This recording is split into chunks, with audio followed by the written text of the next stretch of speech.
cá estamos em mais uma entrevista com uma mãe real. Desta vez eu trago a Catarina Gaspar. É com muita honra que eu te recebo aqui, Catarina. Eu já conheço a Catarina desde o meu curso de doula. Foi há quanto tempo? Já foi há 2, 3 anos. 3 anos. Conhecemos no curso de doula, a Catarina já era doula, foi lá ao curso fazer uma intervenção e eu sempre adorei a tua energia. Obrigada. Depois comprei os teus cartõezinhos porque a Catarina faz umas coisas deliciosas e hoje eu convidei-te porque, além de adorar a tua energia, acho que tens muito para partilhar sobre a tua profissão e sobre a tua própria experiência, porque hoje também já és mãe, depois de acompanhar muitas mães. Sim. Sei que és professora de Kundalini Yoga. Sim. Que também és doula. Sim. E trabalhas com a pré-conceição, que eu adoro e queria falar um bocadinho sobre isso, a gravidez e o pós-parto, certo? E também a autora... Exatamente. Também acompanho partos, e o parto, também acompanha as partos. E a autora também de um blog, Uau Mamã, que eu adoro o nome. Uau Mamã! Exatamente. Sim. E hoje tenho esta curiosidade um bocadinho contigo, porque não são muitas pessoas, pelo menos que eu conheço, que trabalham a parte da pré-conceição. E eu sei que tu trabalhas isso com muitas famílias e hoje também tu és mãe e também tu fizeste um processo de pré-conceição. Sim. Tu tens um bebê de 1 ano, certo? 15 meses quase. Esta semana 15 meses, sim. 15 meses? Sim. Uma fase completamente diferente, não é? Sim, Passado completamente diferente. Mesmo. E eu queria que me contasse um bocadinho como é que foi fazer esse processo depois de acompanhar famílias. Como é que foi fazer esse processo de pré-conceição contigo própria? Porque eu sei que tiveste alguns desafios, não é? Que também tiveste de lidar com as tuas crenças, com os teus medos. Sim. E eu queria que me pudesses falar um bocadinho sobre isso. Ok. Eu senti mesmo que estava a viver a minha pré-conceição de forma consciente e ativa e foi isso que depois me fez acompanhar casais na pré-conceição. Okay. Portanto, houve aqui assim Pensei que tinha sido ao contrário. Não. Foi mesmo de eu estar em pré-conceição e pensar, isto faz sentido ser partilhado e mais pessoas viverem esta fase de forma consciente. E depois de engravidar e viver a gravidez e tudo mais, então foi assim tipo, isto é mesmo importante. Mas então, voltando atrás, eu sinto que estava em pré-conceição desde o momento que comecei a fazer formação de doula. Okay. Portanto, há 5 anos. Isto é interessante porque às vezes as pessoas pensam pré-conceição é tipo, eu quero engravidar agora, ou seja, eu quero engravidar em agosto, não é? Então pré-conceição é a partir de junho. Não, é pré-conceição consciente, portanto, a partir do momento em que tu tomas consciência de que queres ser mãe ou pai, tu estás a começar a pré-conceição e há tantas coisas que podemos fazer nesta fase. Então, na minha altura, o que eu senti era toda a informação que eu estava a receber e muitas, na altura eu acho que não era a única doula, não era a única que estava a fazer formação, que ainda não era mãe, mas éramos a minoria. Eu tinha 24 anos na altura, portanto, era super, pronto, era nova. Então eu estava, e cada vez que tinha informação nova eu pensava, ai que bom que eu ainda não sou mãe e que posso usar isto. Porque eu via mães lá que olhavam e que recebiam aquela informação e olhavam para trás e, eu podia ter feito diferente.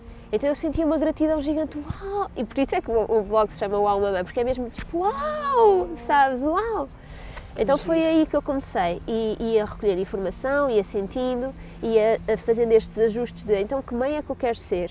Porque eu já sabia que não ia ser naquela altura, não é? Era muito jovem, estavam muitas coisas a acontecer na minha vida, eu ia começar a viver com o Gonçalo naquela altura, portanto era mesmo uma fase de passar quase do final da adolescência para a idade adulta, então foi a minha transformação de menina para mulher, e a Luísa diz imensas vezes isto, que é, eu lembro-me de ver chegar à minha casa menina e sair de lá, não é? Não sei quanto tempo é o curso, quase 1 ano, mulher, que é assim uma transformação, foi muito bonito. Portanto, foi assim que eu comecei a pré-conceição. E depois, assim, ativamente, então, eu a dizer ao Gonçalo, então já está na altura, e ele, não, eu, ok. Então comecei logo aí a trabalhar a paciência, que é uma coisa característica em mim, ou seja, eu hoje considero-me paciente, mas há muita facilidade para eu ir para a impulsividade. Agora com algum trabalho feito, e o Kundalini Yoga também me trouxe muito disso, desta presença e desta fé de que tudo está certo no timing que tem de ser, mas eu era muito, exemplos básicos, imagina, se calhar devia cortar o cabelo, vou cortar o cabelo, já cortei o cabelo, estás a perceber? Sim. Não espero, Não aquilo tem de ser e pronto. Então imagina com a gravidez, Gonçalo, vamos ser pais? Não, agora, não. isto foi claro para nós, eu sempre lhe disse, e ele sabia disto, que era, nós continuamos juntos porque nos faz sentido. Se algum dia isto deixar de estar sintonizado, eu querer mesmo e sentir que é mesmo o momento e tu estás completamente noutra, está tudo certo, nenhum de nós tem de ceder ao outro, nós vamos deixar de estar juntos, isto é claro. E ele, sim, então, ok, um dia de cada vez, estávamos aqui muito, muito presente. Até que chegou uma altura que ele, ok, está na altura, e eu, agora, tinha passado estes 3 anos, sim, é verdade isto. Então, vamos deixar acontecer, né? Tirámos, já não tomava a pílula desde a formação de doula, assim com uma casualidade que fomos numa viagem, quando eu percebi que não tinha levado a pílula, já tinha não sei quantos dias de atraso, pensei, olha, perfeito, está na altura. Pronto, a partir daí nunca mais tomei, portanto fazia com conhecimento do meu ciclo, né? Comecei também a aprofundar isto. E depois pensei, com este trabalho que eu fui fazendo de pré-conceição, assim que dermos o ok vai ser logo, não é? Imaginava os meus filhinhos lá em cima, tipo, sim, já está. Não, o primeiro ciclo não foi. E eu li sobre ti, não é? Que tiveste esse desafio de... Sim, e agora? Então eu fiz tudo aquilo que eu achava que era suposto fazer. O que é que falta? Então, ok, vamos ver, se calhar não foi exatamente naquele dia, mais um bocadinho de ajuste, não é? Mais de conhecimento, de autoconhecimento. Então, no ciclo seguinte também não, no ciclo seguinte também não. Bolas, e agora? E como é que se lida com esta espera? Uma coisa é, eu já tinha andado a esperar pelo Gonçalo. O Gonçalo já deu ok, e agora o meu filho não vem, e agora? O que é que isso te trouxe, Catarina, com essa... Trouxe fé, mesmo. Okay. Trouxe este respeito máximo pelo tempo que não é só meu, não é o meu ego que diz agora tem de ser, mas quem sou eu para definir que tem de ser agora? Não sou ninguém, sabes? Trabalhar a humildade, trabalhar a aceitação, trabalhar o respeito já pelo meu bebé que estava para vir. Então foi mesmo aí, quando eu larguei, abri mão dos meus timings e desta urgência que eu tinha, que é um desejo muito grande, não é consciente, não é uma coisa de pronto, agora vou fingir que não quero assim tanto. Não, eu queria muito, mas está bem então, eu estou a fazer o que está ao meu alcance, o Gonçalo está a fazer o que está ao alcance dele, nós, enquanto casal, estamos a viver isto de forma plena. Há um terceiro elemento que é só o nosso filho, que tem direito a escolher quando é que quer vir. Então pronto, e ele veio quando quis ver. Sim, quando quis vir, sim. Olha, eu acompanho-te e li várias vezes uma coisa que eu adoro, e estás a falar do Gonçalo, da tua forma também aberta de falar de um assunto bem tabu, que tem a ver com as dificuldades no próprio relacionamento, não é? Que a chegada de um bebê não transforma só a mãe, não é só um bebê que nasce, mas há uma família que também renasce, não é? Há um reajuste muito grande no casal. Muito grande, e tu tens falado muito sobre isso, que eu acho maravilhoso, porque isso é um tema muito importante, porque eu sinto que muitas das vezes quando eu me cruzo com mães e com casais que passam dificuldades, muitas das vezes há vergonha de falar, pela aquela do não estamos a viver o conto de fadas que é suposto viver. Qual é que foi o vosso maior desafio? Primeiro, só para clarificar, eu sinto que nós estamos em sintonia agora para aí há 2 meses. Ok. Portanto, sendo que o meu filho fez 1 ano, há 3 meses atrás, o primeiro ano foi mesmo um grande reajuste. Portanto, esta ideia do que pós-parto são 6 semanas, a sério, vamos lá ser honestas, tipo, não, de todo. Eu senti que muitas vezes era falta de disponibilidade, que era, por exemplo, ele chegava à casa ao final do dia, não é? Queria partilhar comigo o dia dele, eu não queria ouvir. Claro. Eu não estava disponível minimamente. Passavas o dia com o teu bebê, não é? Sim, e ele começava a falar e eu sentia, então, mas eu também quero dizer-te. Mas não havia este tempo de, então fala, ok, eu estou a ouvir-te, então agora falo eu e tu estás a ouvir. Não havia isto. Porque de repente nós começamos uma conversa, é uma interrupção. Ou o Vasco chora e é tipo, o meu cérebro de mãe já está só a ouvir o choro do meu filho, não é? Já nem sequer estou a ouvir mais nada, nem a ver mais nada. Então sentia também esta injustiça, que é, e disse-lhe isto algumas vezes, que é a tua vida está igual. Tu sais à mesma hora de casa, tu vais na mesma ao ginásio à mesma hora, tu vais trabalhar, chegas para almoçar, vais outra vez trabalhar, voltas, é tudo igual, tu fazes exatamente as mesmas coisas, da mesma forma. Para mim mudou tudo, eu não conseguia fazer um xixi da mesma maneira. Como é que é possível? E que não tem mal nenhum, ou seja, não é ele que é responsável por isto, não sou eu que sou responsável, é mesmo uma dinâmica nova. Sim. E o que ajudou foi sermos honestos, eu dizer montes de vezes, eu estou zangada, eu não consigo, não vamos falar agora porque isto não vai correr bem. Eu estou a sentir-me injustiçada quando eu sei que não és tu que estás a ser injusto, não é? Que são coisas diferentes. Então, vamos com calma. O que eu sentia que ajudava era quando nós tínhamos tempo, efetivamente, um para o outro. Uma grande dificuldade, não é? Que é difícil. E, por exemplo, nós fomos ao cinema pela primeira vez, saiu o Vasco, ele tinha 10 meses. Uau! Até lá, e foi a única vez, ainda não voltámos a fazer isto, para tu teres noção. Houve uma vez que eu disse ao Gonçalo, eu preciso de estar contigo, eu preciso de ir passear só contigo. E ele, mas estamos com o nosso filho, é tão bom. Eu vou dar-te um exemplo, só para ver se tu percebes, que é, eu sou um ímã, e este exemplo ficou mesmo, para mim. Eu acho que é muito visual. Eu sou um ímã que tem 2 polos. Quando eu estou com o Vasco, eu tenho 1,5 polo ocupado pelo meu filho. Eu tenho meio polo para ti, para mim, para o resto da vida, para os meus pais, para os meus sobrinhos, para mim. Sim, então, sim, se tu me estás a dizer que vamos jantar fora com ele, tudo bem, mas eu vou ter 1,5 polo ocupado. Estás disponível para isso? Sim. É que se estás, então depois não podes cobrar porque eu não vou conseguir dar mais. Isto é o que eu posso dar. Fez toda a diferença. E quando nós fomos ao cinema sem ele, foi tipo um êxtase, sabes? Né? Porque é só o tempo de conversa, não é? É isso que eu sinto. E de olhar. Eu não olhava para ele, é tipo... Exato. De repente, ok, vamos olhar um para o outro.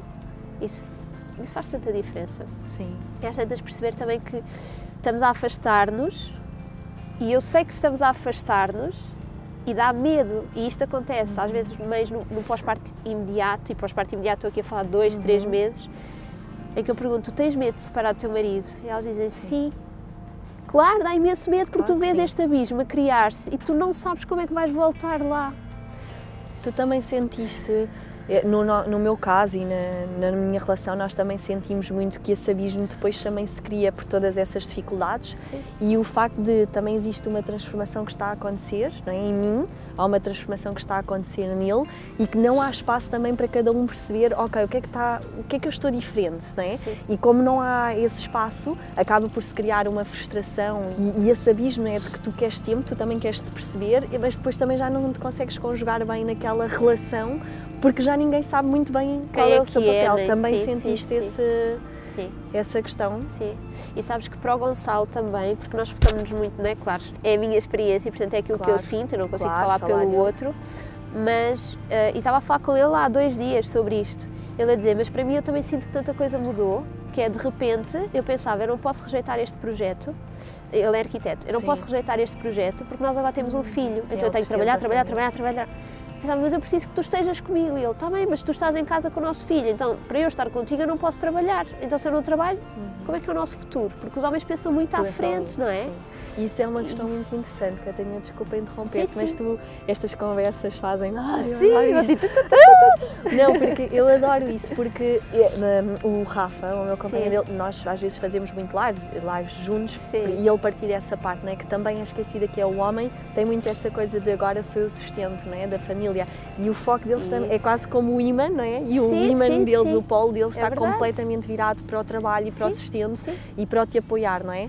E o Rafa costuma dizer que apoiou 2 nascimentos, que foi o da Luana, né? E o meu, não é? Porque apesar deles também estarem a ter o processo deles, acabam por ter um papel muito grande de suporte. Então há cada um está no seu processo e cria realmente algumas divergências. Imensas, e depois se nós não sabemos reconhecer em nós o que é que está a acontecer, não conseguimos verbalizar, não é? Isto está a acontecer numa mulher, isto está a acontecer num homem, cada um com os seus macaquinhos na cabeça, que são muito legítimos e fazem parte, às tantas já não dá, não é? Porque estás tão focada naquilo que tu estás a sentir e se não sabes expressar, e se não sabes pedir ajuda, e se não sabes reconhecer de ok, eu estou a sofrer este reajuste e isto vai demorar um tempo até eu parar, sabes, este movimento, até perceber, ok, é aqui. Se eu não tiver esta consciência e esta honestidade, é muito difícil, porque às tantas, claro, vai cada um para o seu lado, não é? Com o filho ainda por cima à mistura. Tu estavas-me a dizer que sentes que agora estão a entrar em alguma sintonia. Tu sentes que estão a entrar nessa sintonia porque conseguiram reavivar algumas coisas de antes, ou sentes que é uma nova relação também que está a renascer com a vinda do teu filho? Eu não consigo identificar algumas coisas de antes. Eu sei que nós, assim, se eu olhar de fora, parece que é tudo igual, não é? Ou seja, nós continuamos a fazer as mesmas coisas, à partida, vamos jantar fora na mesma com amigos, recebemos amigos na mesma em nossa casa, mas eu não consigo perceber como as coisas são como antes. Eu acho que como antes não existe, porque é mesmo diferente. Eu sinto é que esta cumplicidade aumentou e também esta cumplicidade de também passarmos pelos desafios e de nos mantermos, é tipo, ok, isto é mesmo real, sabes, isto é mesmo forte. Eu sinto que parece que houve ok, consigo, para mim, parece que mudei a percepção outra vez, ou seja, o pós-parto traz assim uma névoa, parece que nós não vemos bem as coisas, né? Há uma bolha, a percepção do espaço, do tempo, do mundo lá fora é estranha, é diferente. E eu sinto, quando ele fez 1 ano, que foi, afinal consigo ver outra vez algumas coisas que antes não conseguia ver. Completamente. Sentir também que estava na altura dele ir para a creche, por exemplo, isso fez muita diferença, eu começar a sentir eu vou ter outra vez tempo para mim, e isto foi altamente consciente, esta escolha dele ir para a creche. 2 meses antes de ele ir, ele foi em dezembro, eu achava que ia continuar com ele em casa porque nos sentíamos muito bem. Portanto, não foi ele tem de ir para a creche porque eu não aguento mais, não foi isso, foi eu reconhecer nele 1 ou 2 sinais de ok, se calhar tu estás pronto para estar com outras pessoas, noutro ambiente. E quando eu olhei para ele e percebi isto, foi, como é que eu me sinto com isto? Eu sinto-me entusiasmada, então se calhar é um sinal. E pronto, e depois apareceu esta opção de creche e o Gonçalo também foi muito apoiante nisto. Foi, acho que vai fazer muito bem voltares ao teu ritmo, ao ritmo que tu quiseres, não há um ritmo que é imposto, ao ritmo que tu quiseres, mas voltares a sentir que tens tempo, que podes escolher fazer isto ou aquilo, ou ir ali, não estás sempre com este sentir-te sobrecarregada, que era uma escolha minha. Claro. E nisso nós temos uma história idêntica, eu também fiquei com a Luaninha 1 ano, quase e meio em casa, e eu acho que é importante depois esse tempo, eu não sei se tu sentes o mesmo, que é quase o... eu também tenho que aprender a estar sem ela e para nós foi muito importante esse desapego ambos, de ela aprender a estar sem mim e eu sem ela, porque na verdade foi o... Epá, e agora? Agora eu tenho tempo, e agora o que é que eu faço? Sim.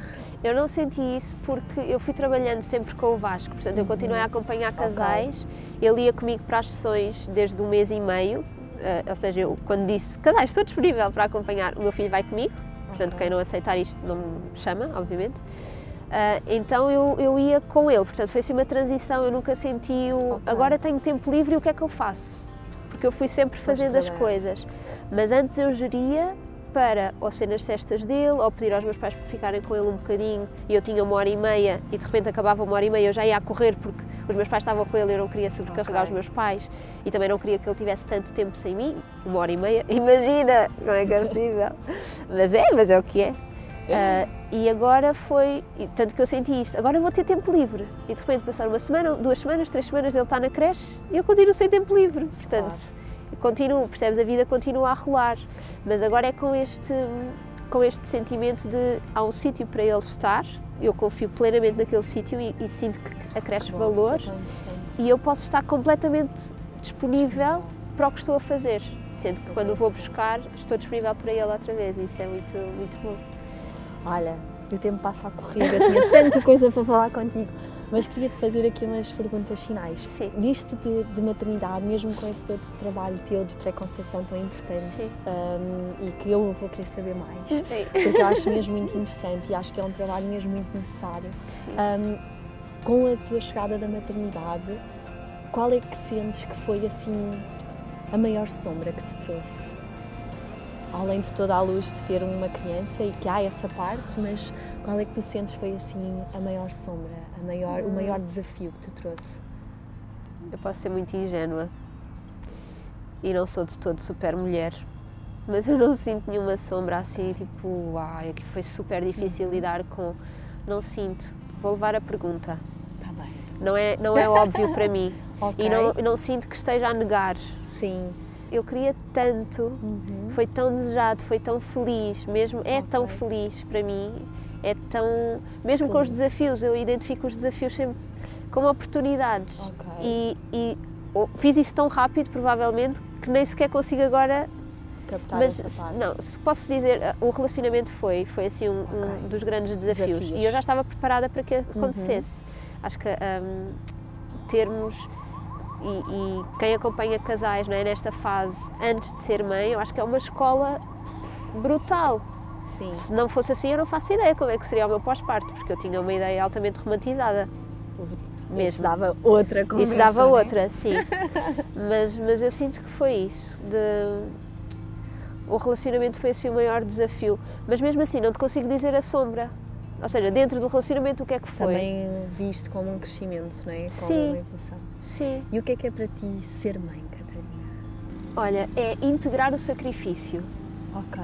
Integrar em mim o sacrifício, sendo que o sacrifício para mim é sagrado ofício. Exato. Então é esta divindade que é estar ao serviço de outro ser e permitir também que ele seja este ser divino que ele é. Então e o que é que um dia tu vais querer contar ao teu filho? Se há alguma coisa que tu digas, um dia vou-te contar? Um dia vou-te contar que nunca tinha visto tantas vezes a lua como vejo agora contigo. Uau! Sim.